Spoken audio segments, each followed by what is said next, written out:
Ponce, anong opinion mo o anong masasabi mo about ngayon sa ating lugar tungkol sa politics?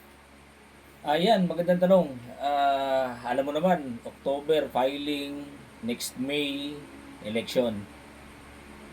Napakaganda dahil ma-exercise naman natin duty o karapatan natin pumili ng mga nararapat na leader ng ating bayan. No? Yung ating nag-iisang boto magbibigay ng mandato. So ito naman sabi ko sa ating mga politiko.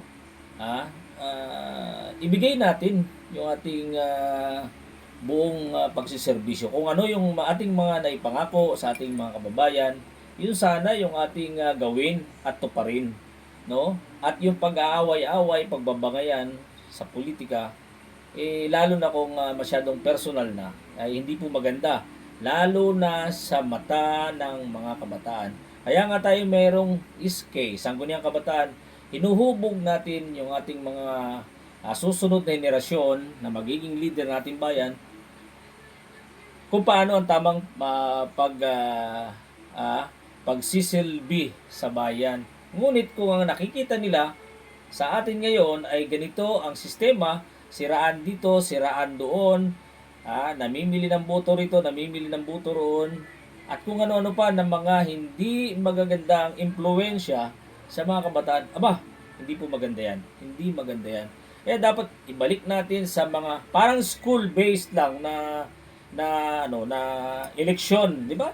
Sa school, mula grade 1 hanggang kolehiyo, hinuhubog tayo ng ating mga guro para maging leader mula. Sabi nga nila, pag ikay gwapo, escort. Pag maganda, muse. O di ba? Pag ikay makisig, sergeant at arms. At pumipili agad tayo ng presidente, vice president hanggang sa pinakamababa, di ba? Pero bakit ganun? Hindi, pagkatapos nating manalo, o di ba nagkakamayan tayo, wala tayong naririnig na nagsusuntukan, nag-aaway, o for life magkaaway. Pero bakit pagka tumanda tayo, o nagkakaedad tayo, pag nasa hustong edad na tayo para maging politiko, pero bakit ganun? Yung mga dating magkakaibigan, nag-aaway-away. Yung mga dating magkakaaway, nagiging magkaibigan. Wala na yung, kumbaga, iba na yung nagiging takbo ng politika. Kaya sana nakafocus tayo doon kung paano natin pagsisilbihan yung ating bayan. Tandaan po ninyo, kapag kayo mismo ang nagtatalo-talo, bayan ang talo. Sa 3 taon na magaling na politiko, na leader, kulang ang 3 taon. Pero kung wala kang silbi sa bayan ang 3 taon, napakatagal. Kaya nga, sa mga susunod na leader ng ating bayan, ipakita po natin ang totoong pagmamahal sa ating bayan. Marami pong nagugutom, maraming mga proyekto nakatingga, maraming mga social services ang nawawala. Sana po, baguhin natin ang ating sistema.